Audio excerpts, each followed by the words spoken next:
Hello दोस्तों, welcome to steno study. ये dictation 80 word पर मिनट की है। इसमें प्रतिलेखन संख्या 29 और 30 रहेगा। जितने लोग भाई वीडियो शेयर करते हैं सभी लोगों को दिल से धन्यवाद। ठीक है, डिक्टेशन स्टार्ट करते हैं। Ready, start. महोदय, मैं दिल्ली के संबंध में भी कुछ कहना चाहता हूँ। अब दिल्ली चूँकि केंद्र शासित क्षेत्र है और दिल्ली को केंद्र शासित क्षेत्र माना गया है, तो स्वभावतः दिल्ली वालों को यह आशा थी कि केंद्र से शासित होने से यहाँ पर उन्नति होगी और यहाँ के लोगों को कुछ सुविधा मिलेगी, संतोष प्राप्त होगा। किंतु मैं यह देख रहा हूँ और लोगों में भी यह भावना बढ़ती जा रही है कि जब से यह केंद्र शासित क्षेत्र हुआ है तब से शासन में निरंकुशता आने लगी है और लोगों की ओर ध्यान कम दिया जाने लगा है। इसलिए मैं यह कहना चाहता हूँ कि दिल्ली प्रशासन के पुनर्गठन के ऊपर पुनः जोर दिया जाना चाहिए और हो सके तो उसके लिए एक समिति बैठा दी जाए और उसके लिए सोचा जाए कि दिल्ली का प्रशासन किस तरह का होना चाहिए। मैं चाहता हूँ दिल्ली के प्रशासन के संबंध में आप विचार करें। भ्रष्टाचार के संबंध में यहाँ बहुत कुछ कहा गया है। मैं पुनः उसको दोहराना नहीं चाहता, किंतु इतना अवश्य कहना चाहता हूँ कि आज देश में जनता का जो नैतिक स्तर है वह दिन प्रतिदिन गिरता जा रहा है। सरकार को यह सोचना चाहिए कि उनका वह नैतिक स्तर किस प्रकार उठाया जाए और किस तरह से लोगों की भावनाएं बदली जाएं, किस तरह से लोगों में अनुशासन रह सके। इसके लिए सोचना अत्यंत आवश्यक है। हम जब भ्रष्टाचार की बात कहते हैं तब यह तो सभी मानते हैं कि भ्रष्टाचार है और इसमें कोई दो राय नहीं है कि भ्रष्टाचार मौजूद है। छोटे से अधिकारी से लेकर बड़े अधिकारी तक यह फैला हुआ है। भ्रष्टाचार केवल प्रशासन में है ऐसी बात नहीं है, वरन यह लोगों में भी फैला हुआ है। जब करों की अदायगी का प्रश्न आता है तब लोग दो दो खाते बना लेते हैं और आयकर की चोरी करने का प्रयत्न करते हैं और कर से बचने के लिए भ्रष्टाचार करते हैं।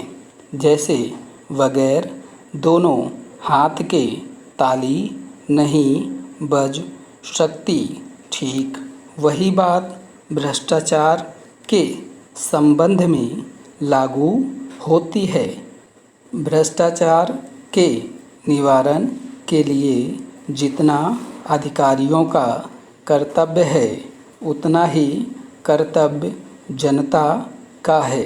अधिकारियों को तो सतर्क रहना ही चाहिए क्योंकि यह जो संसद है वह कानून बनाकर उनके हाथ में दे देती है। उसका कार्यान्वयन करने के लिए जनता और नौकरशाही को सहयोग से कार्य करना चाहिए। महोदय, प्रशासन का यह कर्तव्य हो जाता है कि वह सतर्क रहे और अधिकारी लोग अपने को निष्पक्ष रखें, किंतु जो जनता के अंदर एक गिरावट आती जा रही है वह भी एक देखने की बात है। इसलिए मैं चाहता हूँ कि सरकार कोई ऐसा प्रयत्न करे जिससे कि भ्रष्टाचार को रोकने के लिए जो लोगों का नैतिक स्तर ऊंचा होना आवश्यक है उसको ऊंचा किया जा सके। उसके लिए जो भी वह कर सके करे। मुझे कहना तो बहुत कुछ था लेकिन चूँकि मेरा समय समाप्त हो गया है मैं अब और कुछ नहीं कहूँगा महोदय। इसलिए मैं माननीय रक्षा मंत्री महोदय का ध्यान इतिहास की उस चेतावनी की ओर दिलाना चाहता हूँ कि हिमालय की चोटी पर जिसका अधिकार रहा है उसका गंगा और यमुना के मैदान पर भी अधिकार रहा है। हम इस आशा में नहीं रह सकते कि हम दुश्मन को हिमालय की चोटी से उतरने दें और फिर मैदान में उसका मुकाबला करें। मुझे याद है कि कुछ वर्ष पहले प्रधानमंत्री जी ने बड़ी दृढ़ता के साथ यह कहा था कि हम हिमालय को दहेज के रूप में नहीं देना चाहते और यह नहीं कहना चाहते कि साहब आप टहलते हुए यहाँ आ जाइए। हम नहीं चाहते कि वहाँ पर कोई मुकाबला ही ना हो। मैं समझता हूँ कि अगर किसी भी सैनिक अधिकारी के दिमाग में अभी तक यह भावना है कि हम हिमालय की ऊंची चोटियों को छोड़कर नीचे मैदान में आकर युद्ध लड़ेंगे तो उनको भ्रम में नहीं रहना चाहिए।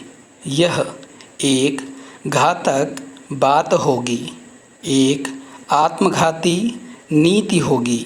अगर एक बार चीन का हिमालय की चोटियों पर कब्जा हो गया तो चाहे वह बाद में नीचे हम पर हमला ना भी करे किंतु वहाँ से हम उसको कभी नहीं हटा सकेंगे। इसलिए इस संबंध में स्पष्ट निर्णय किया जाना चाहिए। इसके बाद मैं मध्यवर्ती क्षेत्र के बारे में कुछ कहना चाहता हूँ। पिछली बार जब चीन ने बड़े पैमाने पर आक्रमण किया था तो लद्दाख में और पूर्व में नेफा के इलाके में किया था। मध्यवर्ती क्षेत्र में मिडिल सेक्टर में लड़ाई नहीं हुई थी, लेकिन मेरा अपना अनुमान है और बहुत से लोगों को इस बात की आशंका है कि अगर अब कभी चीन ने दोबारा हम पर आक्रमण किया तो वह मिडिल सेक्टर में करेगा। इसके कई कारण मालूम पड़ते हैं।